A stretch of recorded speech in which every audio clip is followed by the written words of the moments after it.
ನೌಕೆ ಶಿಕ್ಷಣ ಸಂಸ್ಥೆ ವತಿಯಿಂದ ನೌ ಸ್ಫೂರ್ತಿ ಲೈವಿಂಗ್ ಕನೆಕ್ಷನ್ಸ್ ಎಂಬ ಪ್ರದರ್ಶನ ಮತ್ತು ಕಾರ್ನಿವಲ್ ಕಾರ್ಯಕ್ರಮವನ್ನು ಹಮ್ಮಿಕೊಳ್ಳಲಾಗಿತ್ತು. ಕಾರ್ಯಕ್ರಮವನ್ನು ಮುಖ್ಯ ಅತಿಥಿಗಳಾಗಿ ಆಗಮಿಸಿದ್ದಂತಹ ಡಾಕ್ಟರ್ ವರದರಾಜು ಮತ್ತು ಸಂಸ್ಥೆಯ ಪ್ರಾಂಶುಪಾಲರು ಹಾಗೂ ಇನ್ನಿತರ ಗಣ್ಯರು ಉದ್ಘಾಟಿಸಿದರು.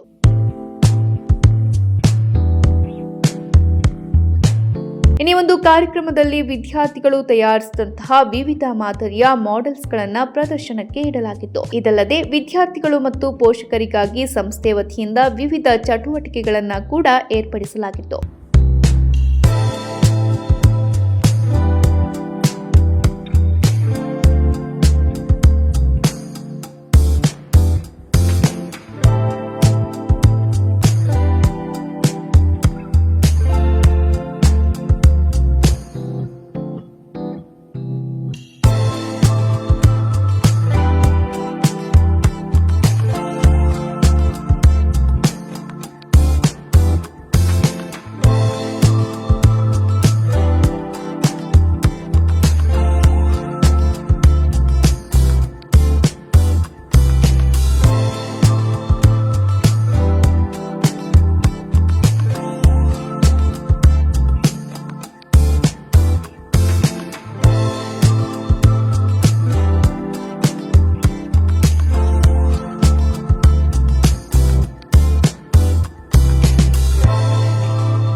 ಈ ಒಂದು ಕಾರ್ಯಕ್ರಮದಲ್ಲಿ ಶಾಲೆಯ ಸಿಬ್ಬಂದಿಗಳು, ವಿದ್ಯಾರ್ಥಿಗಳು ಮತ್ತು ಪೋಷಕರು ಉಪಸ್ಥಿತರಿದ್ದರು.